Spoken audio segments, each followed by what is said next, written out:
This portion of the news brought to you by McDonald's. McDonald's, I'm loving it. Parliamentarians today paused to remember a former member of the House of Assembly, the late Pt.2 Jun. Now, Mr. Pt.2, we're told, died at his residence last night following a long illness. He served as a member of Parliament between 1962 and 1967. He was 81 years old. Members of Parliament, including Prime Minister the Right Honourable Perry Christie, spoke of his contribution to national development. He was also a prolific writer, journalist, and when you look at the history of that family in the Bahamas, you look at all of the written works that they have produced and continue to produce today, from the Tribune to the Bahamas Handbook and to all of the various other publications, I think the Bahamas Investor and other noteworthy magazines and informational books. When I look back at it, I'm not sure what would have happened to poor little me if I had to compete with the giant of a Bernard Pt.2. But suffice it to say, for the first time in 2012, Meg Warner supported not the UBP, not the FNM, but the PLP. And that's a 300 years history that was broken. In his capacity, when he began his career, he began as an independent member of Parliament, and history would show that he later joined the UBP, served as the chairman of the Bahamas Electricity Corporation, and on the occasion of the absence of the Minister of Works, even served as an acting Minister of Works. And so clearly has given service to our country in a political capacity. And I think one has to observe, Mr. Speaker, that representing even in the 60s, representing far-flung districts like Meg Warner and Inagua was a very difficult proposition in terms of transportation and being able to get there, being able to truly know what was happening on the ground. Member of Parliament for Anglerston and Transport and Aviation Minister the Honourable Glenys Hannah-Martin says this budgetary year improvements will continue at Nassau's main seaport of call, the Prince George Dock. She says the Ministries of Works, Urban Development and Tourism will work in concert toward effecting a more efficient and commercially viable port. Among the intended works is the installation of additional CCTV coverage at Prince George Dock. The facility continues to pose an array of challenges, which included in the last year the need for additional dredging, even after the dredging that the press conference was held on 2007. There was still a need for additional dredging. Dock engineering work had to be done. Completion of the installation of new bollards, refurbishment, repairs to fenders which had been damaged by hurricane, and efforts to provide more logistical operations at the Welcome Center. Minister Hannah-Martin says the committee formed to review and analyze maritime operations at the eastern end of Potter's Cay, where Mayable's primarily dock, is said to have completed their work toward making recommendations for its redevelopment. I'm very pleased to say, Mr. Speaker, that a master plan for its redevelopment has been completed and approved by Cabinet, which will now govern and direct the complete rationalization of all activities and lend to a greater efficiency and to enhance safety and security at that important facility.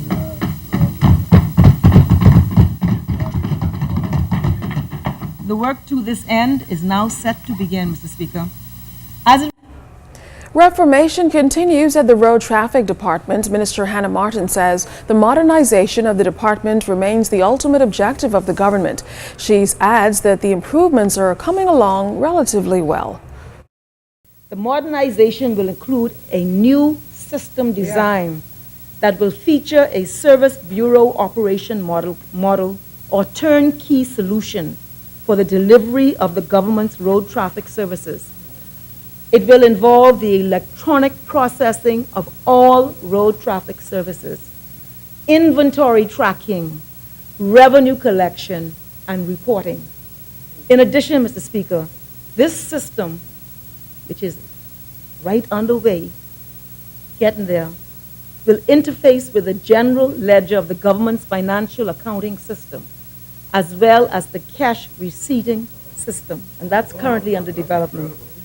The online services will interface with other government agencies, including the Bahamas Customs Department, to ensure duties owing on vehicles have been paid.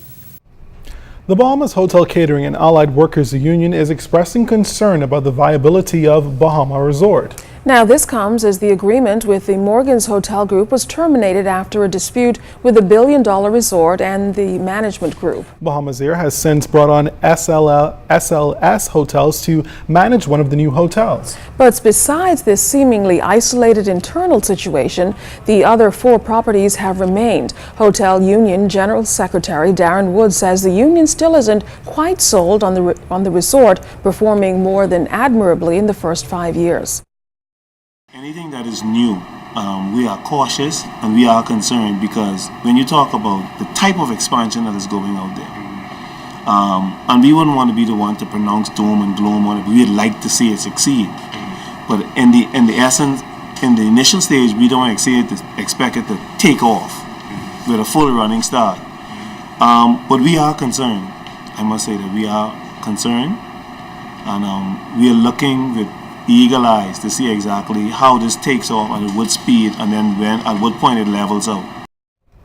Wood says the greatest concern for the hotel union is and remains the protection of workers. Wood says Bahamians, whether unionized or not, should also hold government more accountable when it comes to foreign investments, particularly in the hotel sector. We still believe that anytime an investor comes into this country, they should be made to put up some bond, because if something doesn't work out, persons are made redundant, persons can't receive severance pay, and that was one of the concerns that we talk about during this Labor Day, this past Randall Fox Labor Day. Anytime persons are made redundant, there's a hard time or difficult task for them to receive their severance pay. So we'd like to see something put up for investors, foreign and local, to protect workers at the end of the day. Roadworks in North Andros are expected to begin soon ahead of the September opening date for the multi-million-dollar Bahamas Agricultural and Marine Institute. Deputy Prime Minister and Works Minister Philip Davis gave this update. Have not been started yet, but hopefully between now and the middle of July, contracts will be issued for the reconstruction and renovation of most of the roads leading to Bamsey and in the various settlements nearby. The building program is on target, and we hope, subject to any major setback because of inclement weather or otherwise, we should be on target for the completion of what I call the building works by the middle of August, late August. Now, the Agricultural Institute is expected to reinvigorate the agricultural sector while significantly reducing the country's dependence on foreign imports. Davis noted, meantime, that application processes are going smoothly, with the Institute attracting international students as well. Organizing committee and those persons involved with that part of the program school, that they are not only having local applicants but international students also applying as well, since the involvement of University of Miami and the University of Florida. A family is appealing for your help tonight in locating their missing loved one. 14-year-old Alanique Mortimer, a student of C.H. Reeves, has been missing since last week, Tuesday, June 10th. Her mother told our news team she last saw her daughter walking through the corner of Balfour Avenue and Minnie Street towards the school in her uniform, but she never returned home.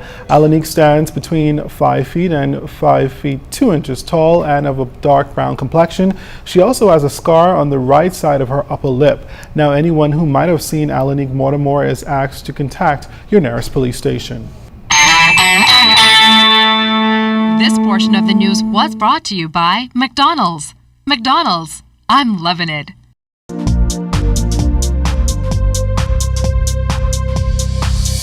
This is your Royal Fidelity Business News. I'm Siaska Adderley.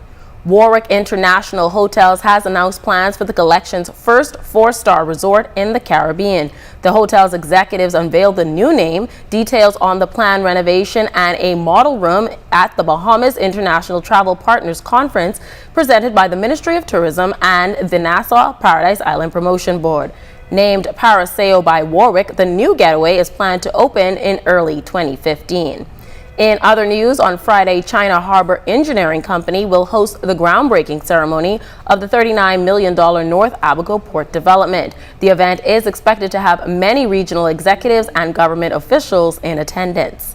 And in international news, the International Monetary Fund has slashed its U.S. growth forecast, urged policymakers to keep interest rates low, and raise the minimum wage to strengthen its recovery. The crisis lender said it expects 2% growth this year, down from its April forecast of 2.8%, after a harsh winter led to a weak first quarter. However, it expects 3% growth in 2015. It also said the U.S. should increase its minimum wage to help address its 15% poverty rate. This has been your Royal Fidelity Business News.